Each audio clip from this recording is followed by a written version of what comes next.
Salut chers amis, bonjour, bienvenue sur un nouvel épisode de Morocars, c'est Mehdi pour vous servir. Aujourd'hui on parle de la bannière étoilée, on parle des burgers, on parle de la route 66, on parle du Tennessee Whiskey et d'un colosse qui a marqué la fin de la Deuxième Guerre mondiale. Je vous parle bien sûr de celui que vous avez pratiquement reconnu, il s'agit de l'incontournable colosse de l'industrie américaine, le Jeep Grand Cherokee, édition 1945. C'est le beau gosse qui est derrière moi, on va vous montrer ça tout de suite.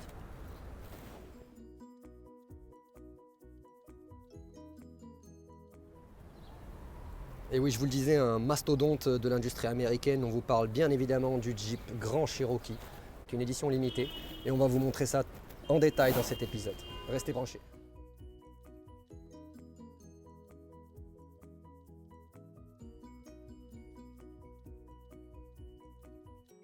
Et pour être sûr de vous en parler dans les meilleures conditions et avec les plus grands experts, on a convoqué Captain America à votre service. Donc le Jeep Grand Cherokee. Ici, nous avons le loisir d'avoir une version 1945 édition limitée en blanc nacre et avec un déchroming total, c'est-à-dire que toutes les parties chromées sur la voiture ont été noircies avec une couleur noire laquée qui donne un aspect beaucoup plus trapé au véhicule, beaucoup plus énervé, beaucoup plus, comment dirais-je, massif. Aussi, vous allez pouvoir remarquer des belles jantes qui sont contrastées dans une couleur bronze assez sympathique et qui était un choix éclairé chez Jeep. On va vous le montrer ici sur les accents qui sont là pour couvrir les anti-brouillards. Je sais, il y en a donc parmi vous certains qui vont remarquer la différence de climat, ça c'est la magie du montage. Et ouais, quand on fait des vidéos c'est ça. Donc je vous disais face avant du Jeep Grand Cherokee, alors les feux avant ont été un petit peu ternis pour essayer de donner un style plus prononcé. On retrouve comme je vous ai dit le bronze qui est au niveau de la calandre, hein. Je vais vous faire un petit... Voilà. Cette calandre noircie avec les inserts en bronze et le nid d'abeille. En bas on peut remarquer aussi les deux winches qui sont destinés à accrocher la voiture en cas de remorquage. La fameuse caméra de laquelle je vous avais parlé qui est responsable du distronique et du calcul de distance. J'ai fait un petit profil à l'arrière aussi. Hop, ça c'est les fameuses jantes avec les arches de roue qui ont été déchromées avec ce noir. Attendez, je vais me reculer un petit peu comme ça on voit bien.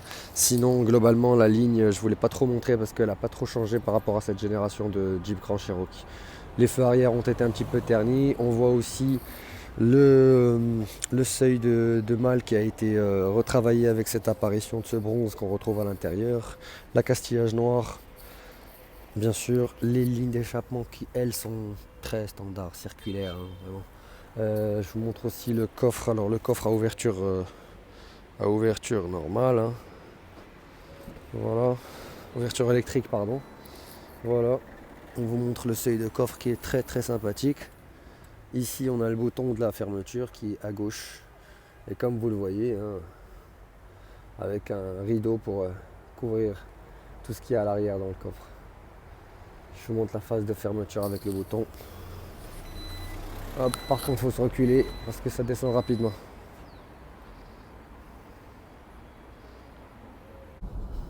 Là, chers amis, je vous mets en vision subjective, c'est-à-dire en première personne, comme ça vous voyez un peu ce que je vois. Écoutez, tableau de bord très sympathique, hein, on voit bien, en fait, comme je vous l'ai expliqué préalablement dans l'épisode, c'est un tableau de bord avec une partie qu'on appelle Virtual Cockpit, donc qui peut être réaménagé selon vos désirs. Là, vous voyez ce belle finition, bien sûr, très sobre, hein, chez les Américains on connaît, pas trop de fioritures. Là, ce matériau, comme je vous l'ai montré tout à l'heure, c'est un matériau bronze qui vient reprendre les couleurs des aérateurs d'air, qui vient aussi encastrer le volant et encadrer le volant comme ça. Il encadre aussi la console centrale, le tableau de bord et bien sûr les aérateurs sur l'autre côté et les accastillages de portières. On voit bien une finition qui a été relativement soignée, même si on connaît les finitions américaines et on connaît un peu leurs lacunes. Voilà, chers amis, nous sommes à bord du Jeep Grand Cherokee 1945 Anniversary. Je vous donne mes impressions de conduite sur les premiers tours de roue. Écoutez, globalement c'est un bon véhicule, hein. C'est un comportement relativement stable, une bonne accélération, le moteur est coupleux, présent, une bonne plage d'utilisation. Bon, il a un comportement de SUV, même si je suis un peu contre cette appellation, parce que les SUV c'est un peu plus petit que ça. Là on est vraiment sur du 4x4, du vrai 4x4, d'accord. Bon, bah, comment vous expliquer en image, c'est le croisement de l'ADN d'un buffle américain avec une machine à vapeur ou une locomotive. Voilà, c'est un peu comme ça. En tout cas, très bon véhicule. très bon comportement. Là on est en train de cruiser à 80 km/h. La boîte est douce, elle est fluide, on ne remarque pas beaucoup de mouvements de caisse. Là on est sur une hauteur, on a calé le véhicule parce que la hauteur est modifiable, la hauteur de caisse. On a calé le véhicule sur une hauteur médiane, d'accord. Donc globalement les reprises sont bonnes, hein. Je vous donne un exemple, on est à 74, je crois que je dois être en 4, en 5. Je vais mettre un petit kickdown. Ouais, ça scotche quand même bien, hein. Ça scotche bien. Là on vient d'atteindre les 100 rapidement, ça monte super vite, hein. Bon, super vite, je reste relatif par rapport bien sûr au fait que ce soit un 4x4, hein, SUV, on est bien d'accord, hein. L'espace avant est très confortable. Le siège sur lequel je suis assis, sachant que j'ai un dos assez capricieux dû à des années de moto et des années de karting et de sport extrême, je peux vous dire que malgré que ce soit un 4x4 et malgré la hauteur de caisse, c'est relativement confortable. C'est relativement confortable, c'est bien, c'est stable, on est bien assis. Bien sûr, je pense qu'ils ont été étudiés pour des gabarits américains, hein, on est d'accord, hein, ce qui fait que les sièges sont assez larges, assez moelleux. On peut enquiller du kilomètre là-dessus. Je pense qu'on peut faire du 400-500 bornes d'une traite tranquillement. Il n'y a pas de souci à ce niveau-là. Vous pouvez voir ici, vous pouvez voir cette belle luminosité qui est obtenue grâce à ce toit ouvrant relativement spacieux. Vous voyez ce que je veux dire, il va aller directement au-dessus de la tête du conducteur pour aller finir quasiment en bout de portière arrière. Donc oui, on a un très bel éclairage. Ça réchauffe un peu la bagnole quand il fait chaud comme aujourd'hui. On a la chance d'avoir un bon 24 degrés direction nord-est Mohammedia. C'est bien, c'est pas mal, c'est sympathique, c'est agréable, c'est très agréable effectivement. Là, comme vous le voyez chers amis, sur la droite du volant, j'ai quelques boutons, hein, comme vous devez vous en douter et vous les voir bien sûr. Donc je vous explique rapidos, on fait un petit tour d'horizon, bien sûr je ne les utilise pas, vous savez très bien que j'ai en horreur tout ce qui est contrôle cruise. Donc là bien sûr on parle de sélection de vitesse pour le cruise. Là on a les deux options du Distronic qui nous permettent de varier la distance entre nous et la voiture qui nous précède ou la voiture qui nous suit. Plutôt c'est la voiture que l'on suit, d'après ce que je peux voir, ouais, effectivement, excusez-moi. Là aussi, au centre, le bouton de sélection, on est d'accord pour enclencher le control cruise. CANC qui veut dire cancel, qui veut dire annuler en anglais, pour revenir à 0, on est d'accord. Le 7 plus et moins pour augmenter et réduire la vitesse. Et reset bien sûr pour pouvoir repartir sur une nouvelle programmation. On peut constater les boutons liés à la téléphonie, d'accord, et liés à la commande vocale. On a aussi une sorte de bouton OK qui sert de validation pour défiler à travers les menus et les petites flèches qui l'entourent de haut en bas et puis droite à gauche, hein, on est d'accord. Le klaxon comme d'habitude il est au milieu, au centre, hein, chez Jeep on connaît, hein, c'est leur façon de faire.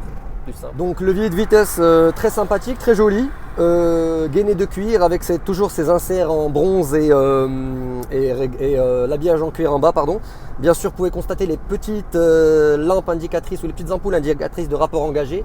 Celle-là s'allume une fois que le véhicule est mis en contact. Quand le véhicule est éteint, cette partie redevient toute noire. Ça, c'est sympathique, ça permet de mettre en exergue les différentes fonctionnalités de la boîte une fois que le contact est mis, hein, c'est très sympathique. Je vous le disais, chers amis, ce qu'il faut savoir sur le Jeep, c'est que le Jeep a une très grande histoire. Tout d'abord, on parle du Jeep Willys. Le Jeep Willys apparu dans les années 40, à la fin de la Deuxième Guerre mondiale. Ce qu'il faut savoir, c'est que les GIs, une fois que les États-Unis sont impliqués activement dans la Deuxième Guerre mondiale, pour prêter main forte à l'Angleterre et les pays alliés, les GIs américains, une fois allés sur le terrain, sur le théâtre de bataille européen, avaient nécessairement besoin de véhicules pour déplacer les armes, déplacer le matériel, déplacer les hommes. Ce qu'il faut savoir, c'est que plusieurs sociétés ont soumissionné. Et l'une des sociétés qui s'est illustrée a été en l'occurrence la société Jeep. D'accord ? Ça a été les premiers à avoir construit on va dire un 4x4 totalement utilitaire. Je vais essayer de vous mettre des vidéos de la première Jeep Willys afin que vous puissiez voir à quoi ça ressemble. C'est vraiment brut de décoffrage, c'est vert kaki ou en général camouflage. C'est des véhicules qui sont destinés uniquement au transport de troupes. C'est pas confortable, c'est rêche, c'est dur, ça claque, ça fait du bruit de partout. Mais l'avantage de ces véhicules de cette époque-là, c'est qu'ils étaient entièrement démontables, parachutables et facilement déplaçables et surtout réparables. Les GI avaient la capacité de pouvoir changer des pièces très très rapidement pour adapter les véhicules à la fois au territoire, à la fois au terrain et au théâtre de combat en question. Donc oui, ce qui a permis à Jeep d'avoir une histoire glorifiée, pleine d'honneur, honorable je disais, tel est le terme que je cherchais, excusez-moi, et qui a permis à Jeep d'asseoir cette image de robustesse, de force, de présence à l'américaine, bien dure, bien taillée dans la masse. Et faut dire aussi que ça a commencé à toucher le public et les enfants des militaires, la génération qui a suivi, puisque ça a été le départ de l'engouement des véhicules utilitaires pouvant accueillir la famille, puisque ces gens-là qui venaient de revenir de la guerre avaient eu des enfants, qui eux-mêmes avaient eu des enfants. Donc il s'agissait ici d'avoir des véhicules avec de l'espace à bord, prendre les enfants, prendre le matériel, transporter tout ce qui est nécessaire pour les petites journées camping, etc. Donc est apparu des véhicules comme le Ford Bronco, comme le Jeep Grand Cherokee de l'époque, le premier Cherokee, d'ailleurs qui est très très recherché. Il y a eu les Toyota HDJ et HJ qui sont sortis d'ailleurs pour faire concurrence directement à ces véhicules-là. Bien après, on a vu apparaître d'autres marques, mais Jeep, faut dire aussi que Jeep, depuis cet anniversaire-là, qui est gravé dans les sièges derrière moi, je vous montrerai ça, depuis 1945, ils s'enorgueillissent d'avoir un véhicule qui peut aller partout. Je confirme, hein, on est d'accord. Comme vous l'avez vu précédemment dans la vidéo, vous avez pu constater les différentes options pour différents terrains. On vient de faire ici un petit trajet Casa Mohammedia sur l'autoroute, très sympathique, bien roulante, bien agréable. Franchement, je suis, comment dirais-je, je suis agréablement surpris de ce véhicule. Je vous montre aussi, chers amis, je vous montre aussi les fameux inserts que je vous avais dit, comme celui qui est à l'extérieur. C'était pas 45, c'était 1941. Voilà. Donc, petit détail et petite erreur de l'histoire.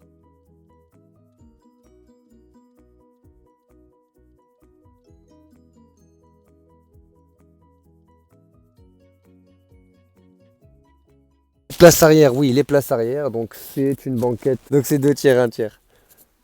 Voilà, je pense qu'on a fait le tour de la question. Donc, porte-gobelet, hop, dans les 2 cas.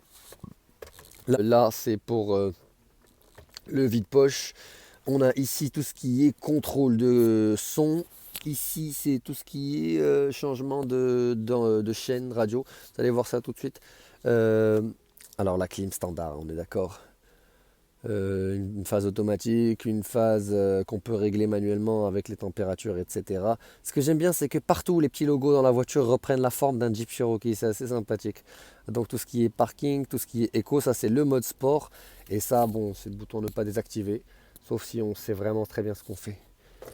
Voilà, donc boîte à gants correcte, hein, globalement. Pas trop de fioritures. Pas trop de fioritures. C'est pas mal. Voilà, chers amis, juste question de faire un petit point historique par rapport à ce qui a été dit tout à l'heure dans la vidéo. Ce qu'il faut ne pas confondre. Déjà, on parle de 2 véhicules pour parler de l'historique du Jeep. D'abord, le premier véhicule qui a été le Jeep Willys ou la Jeep Willys, qui elle est bien apparue dans les années 40.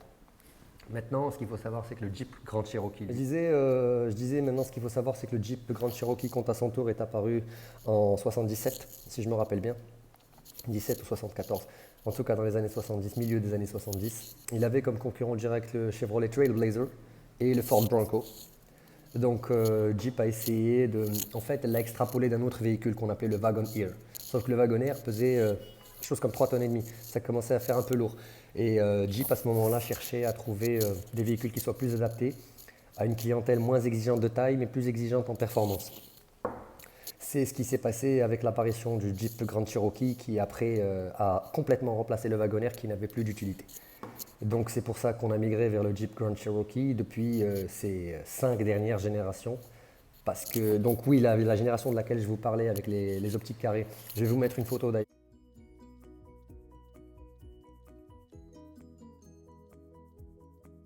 C'est l'une des meilleures. Après vérification, j'ai pris le temps d'aller vérifier sur d'autres chaînes, d'autres youtubeurs, qui est hyper intéressante.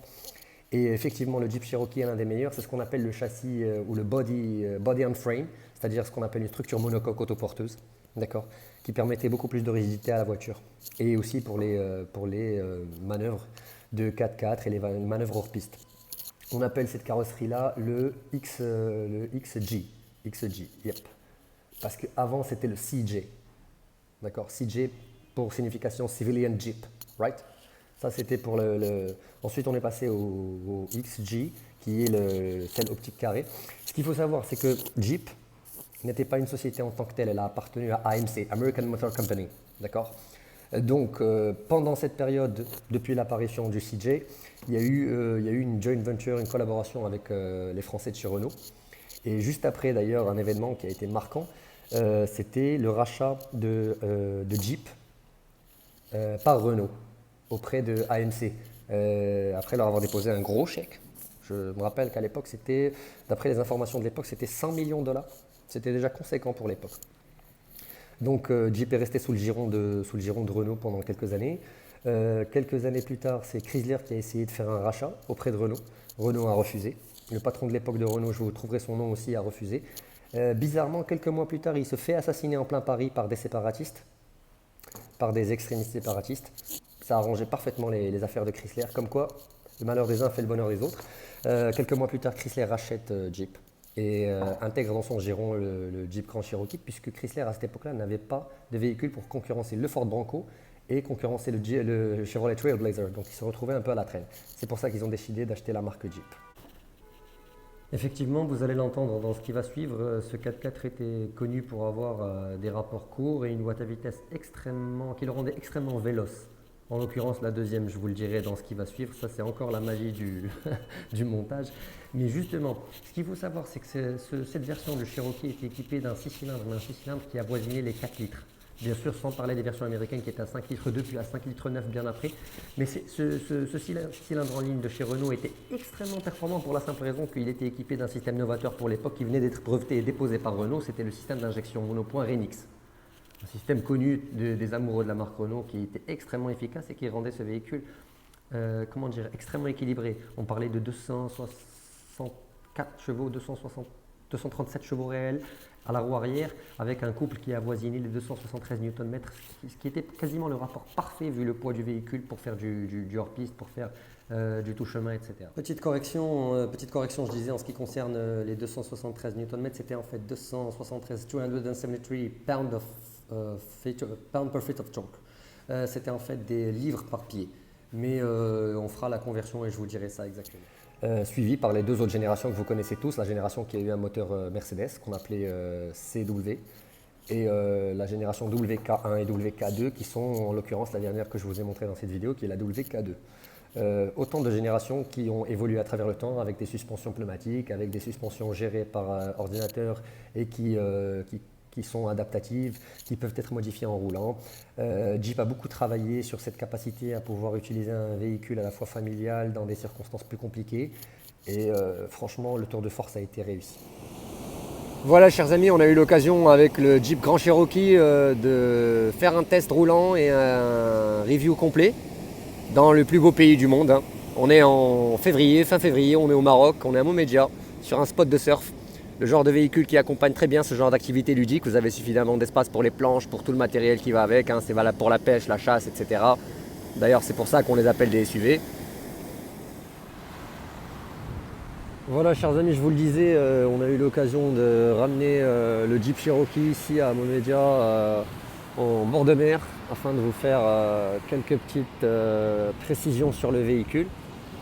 Écoutez, moi en l'occurrence j'ai eu le loisir d'avoir passé une partie de mon enfance dans la version avec les optiques carrées que tout le monde reconnaîtra. J'avais mon papa qui venait me chercher à l'école avec ce véhicule là, c'était très sympathique et je me rappelle qu'il était méchamment sportif grâce d'ailleurs à un moteur qui était dérivé de chez Renault. On parlait bien du V6 Renault qui équipait les R25 Baccarat et je peux vous dire que cet engin là avait une deuxième parce que c'était encore des boîtes manuelles mais mortel. D'ailleurs, il est encore beaucoup utilisé auprès des amoureux de 4x4 et ceux qui aiment bien modifier des véhicules pour le hors-piste. Je sais, chers amis, vous devez vous poser la question pourquoi je suis torse nu, tout simplement parce que, comme je vous le disais, en février, il fait un bon 24 degrés, on est au bord de la plage. Les écouteurs, quant à eux, je ne vous posez pas la question parce qu'il y a beaucoup de vent. Sans ça, vous auriez un son pourri. Donc voilà, vous m'en excuserez. Je vous disais donc le Jeep Cherokee, très bon baroudeur, très bon champion des hors-pistes, toujours été un véhicule fiable. Là, on a une génération qui est issue de la joint venture entre Fiat et Chrysler. Donc oui, on retrouve de l'ingénierie italienne sur un Jeep. Vous posez pas de questions, c'est le groupe FCA, donc l'un des plus gros mastodontes de l'industrie automobile, on est d'accord. Le groupe FCA Automobile, bien sûr, Fiat, Chrysler Automobile, on est d'accord. Propriété en partie de la famille Agnelli, qui sont les actionnaires majoritaires du groupe Fiat, et bien sûr d'autres actionnaires italiens, mais aussi le groupe Chrysler, donc on a aussi un actionnariat américain. tout simplement pour profiter à la fois des systèmes et réseaux de distribution colossaux de Jeep et Chrysler aux États-Unis pour pouvoir commercialiser les Fiat et inversement en Europe. Pour le Jeep Cherokee en l'occurrence, le Jeep Compass, le Renegade qui vient de faire son apparition, d'autres Jeeps qui vont peut-être faire leur apparition comme le nouveau prototype qui nous a été montré au salon récent. Celui de... Attendez que je me rappelle. Bon, je vous me rappellerai de l'endroit et je vous dirai où c'est. Mais en tout cas, il s'agit du... alors, c'était, je pense, le Patriot. Il s'agit du Patriot. Ça va être un... Pour l'instant, c'est un prototype, un truc massif, genre type militaire.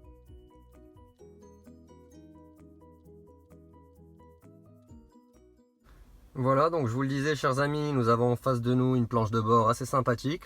Bien sûr, il s'agit d'une planche de bord, comme ça on va voir ça. Planche de bord, je disais donc, d'accord, avec une très bonne réactivité. Les contrôles sont nombreux et variés. Là aussi, on a les contrôles qui sont liés au siège ventilé et siège chauffant. Une option très très sympathique, typique des voitures américaines étant donné le climat dans lequel elles évoluent pour ce qui concerne les États du Nord. Là, on peut bifurquer sur la navigation. La navigation est toujours très très sympathique, très rapide à utiliser, très fluide. Là, on a une vision assez sympa. On nous donne la rue exacte, etc. Ça donne vraiment les détails. On peut aussi avoir d'autres options liées au climat, bien sûr. Quoi d'autre? Oui, média, bon, le téléphone qu'on peut connecter, bien sûr. On a aussi, à ce niveau-là, juste en bas, je vous les montre, des petites prises USB. Elles sont pas très visibles. On coupe. Une fois qu'on coupe et qu'on descend de la voiture, il y a le volant qui se rétracte comme ça.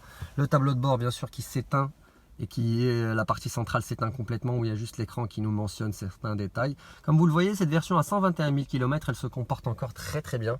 Donc je vous remets un petit coup de contact comme ça, hop, on voit automatiquement les sièges se règlent, d'accord. Je vous le disais tout à l'heure, on était sur une console centrale assez sympathique. Pardon, excusez-moi, je suis en fin de journée un peu fatigué. Console centrale. Assez sympathique. Là, je voulais vous montrer d'ailleurs un truc très sympa. On peut remarquer les différents réglages qui peuvent exister. Donc à droite, comme vous le voyez, attendez, je vais essayer de vous préciser ça avec mes mains, comme ça c'est plus simple là et là. Vous vous rendez compte, bien sûr, je compte sur vous. Down and up pour calibrer la hauteur du véhicule, d'accord. La petite molette centrale qui va tourner, qui a dans quatre sens différents, enfin dans deux sens différents, pardon, et qui va indiquer quatre positions différentes, en plus de celle-là qui est un verrouillage de pont. Ici, on a, comme vous le voyez, c'est des traductions littérales de l'anglais, snow pour la neige, sand pour le sable, auto qui va se débrouiller tout seul, hein, je crois, c'est ça. Et puis on a mud, je pense que ça veut dire la boue, pardon, excusez-moi. Et rock pour les gros rochers et graviers. Alors, on a aussi le 4-wheel drive low, c'est-à-dire des rapports qui sont courts pour tenir la voiture, hein, pour qu'on puisse rouler au pas. Là, on a une option qui est une option de contrôle de descente. Vu que c'est un véhicule qui est relativement lourd, ça permet de caler une vitesse, caler un rapport pour pouvoir tenir le véhicule et à la fois le faire descendre à la vitesse voulue, en comptant sur le moteur et non pas sur les freins. Parce que comme vous le savez, enfin les gens du 4x4 le savent plus que moi, et peuvent vous le dire et vous le confirmer, c'est assez rocambolesque quand ça commence à partir et qu'on commence à avoir des graviers en bas, ça commence à glisser un petit peu, c'est pas ce qu'il y a de mieux. C'est vrai, chers amis, c'est vrai, je sais, ils vont se dire encore pourquoi est-ce qu'il nous fait des vidéos de nuit, qu'est-ce qui lui arrive? Mais écoutez, franchement, je fais ça par passion, en parallèle j'ai une vie, donc j'essaie quand même d'en profiter un petit peu.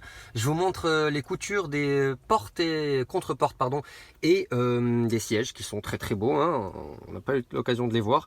Donc c'est des coutures rouges sur un intérieur tout noir, alors que la voiture est blanche, et les inserts sont en couleur bronze. Ça c'est typique US, hein, on est d'accord, on est sur des mélanges de couleurs assez extraordinaires, mais ça a l'air de bien cadrer. On a aussi un peu de chrome qui vient encercler cette baguette centrale, pardon, qui court le long de la portière ici et là, d'accord. C'est, je pense que c'est du bois, j'ai un doute, mais peut-être que ça doit être du bois. En tout cas, c'est un très bel effet imitation Wenge avec cette couleur noire, hein. Je pense que c'est Wenge, les spécialistes du bois me corrigeront si je me trompe. Et vous voyez la baguette finit ici dans un petit retrait ici, un petit rebord très sympathique.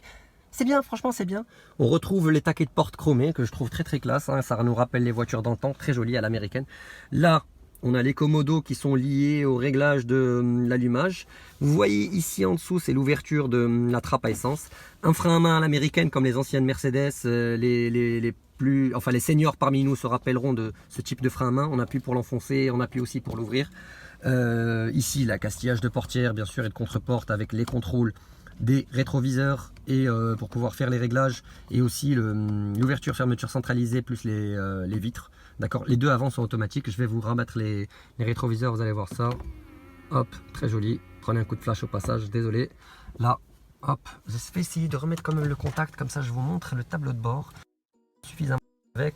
Donc là, vous voyez le commodo pour les essuie-glaces, la rapidité à l'avant, à l'arrière, etc. Là, je vous montre les petites palettes que je n'avais pas pu vous montrer tout à l'heure. Voilà, très joli, hein, dans un effet gris. Moi, j'aurais préféré qu'ils nous reprennent le bronze qu'il y a là. Ça aurait été sympa quand même pour rester dans les tons. Il est là aussi, hein, on le remarque bien ici, entre chrome, cuir et bronze. Donc le tableau, je vais essayer de jouer avec les petites touches afin de vous montrer ce qui se passe là, ça va faire le point. Donc là on peut contrôler speed, machin, vous voyez un peu. Là c'est la durée d'huile, la précision. D'ailleurs on va mettre le contact, question de voir ce que ça donne ce petit contrôle là comme ça. Normalement l'huile doit être chaude et le véhicule à l'arrêt. Voilà, on est à 99%, ça va. On va mettre OK pour voir. Hein. Voilà, tac. On va voir ce que ça donne. On a attention de la batterie en voltage, ce qui est très très bien. Moi je trouve que c'est vraiment bien, ça nous permet de voir la santé électrique du véhicule durant les années. La pression des pneus, ce qui est bien aussi, bon indicateur sur la route. Alors là, on a les températures de la transmission. Très intéressant. Pour ceux qui l'ignorent, sachez que les boîtes automatiques contiennent beaucoup d'huile. Elles ont, même certaines parmi eux, ont des réfrigérants, des systèmes de refroidissement pour cette huile en question pour qu'elle ne chauffe pas. Ça permet de garder une très bonne lubrification comment dirais-je, du convertisseur de couple ainsi que de l'ensemble des maillons de la chaîne de transmission. Dans le cas échéant de la chaîne de transmission, pas à l'échelle littérale, on est d'accord, vous m'avez compris. Passons à autre chose. Température de l'huile générale du moteur. Ensuite, on revient au menu de base. Ensuite, on peut aller plus bas. Ici, on a pour choisir les modes, les terrains, les machins, adaptés à sa conduite, adaptés à son choix. Là, on a l'adaptative cruise control. Je vous montrerai tout à l'heure à l'avant la caméra qui est responsable de ça. C'est un peu comme le Distronic. Voilà, donc je disais, avant d'être interrompu par le stockage de mon téléphone, d'ailleurs, je m'équiperai de matériel beaucoup plus intéressant, un peu d'ici peu. Voilà, donc je vous disais, ce petit défilement d'options qui est très sympathique. On connaît sa moyenne, machin, la vitesse à laquelle on roule. Ça peut nous donner des indicateurs sur le trip, sur la consommation moyenne, notre façon de conduire, etc., etc., etc. Les options sont nombreuses. On continue. Là, on est sur les options de trip, d'accord, distance, etc., parcouru. Là, on est sur tout ce qui est radio. Là, les messages liés à la boîte mail. Là, le choix des compteurs. Alors, attendez, je ne suis pas encore très au fait. Là, par exemple, on peut mettre la boussole. D'accord. Réglage enregistré. Après, bon, on peut changer les trucs. Supérieur droit, machin. Ça permet d'afficher autre chose ailleurs. Il faut avoir la patience de se balader dans tout ça et de refaire ses réglages. Là, par exemple, on peut lui déterminer une alarme de vitesse particulière. On peut choisir une limite de vitesse. Vous voyez, très sympathique, hein, vous voyez, avec un petit écran central qui fait très bien l'affaire. Voilà, chers amis, j'espère que cette vidéo sur le Jeep Grand Cherokee 1941 pardon, anniversary, 75e anniversaire, vous aura plu. Elle aura répondu à vos questions, elle aura solutionné des petits soucis de curiosité que vous aviez avec ce véhicule que vous n'avez peut-être jamais eu l'occasion de voir ni d'essayer. J'espère que ces vidéos vous apportent quelque chose. Si c'est le cas, n'hésitez pas à nous liker, partager les vidéos, nous laisser quelques commentaires. Et puis tous les encouragements qu'on recevra de votre part ne feront que nous aider et nous motiver à vous faire encore de meilleurs contenus, beaucoup plus élaborés et beaucoup plus recherchés. J'espère que ça vous aura plu. Comme je disais, je vous souhaite une très bonne journée. Restez sur Morocars, parlez-en à vos amis. Entre-temps, je vous souhaite une très bonne semaine. Et comme on dit aux États-Unis, God bless America.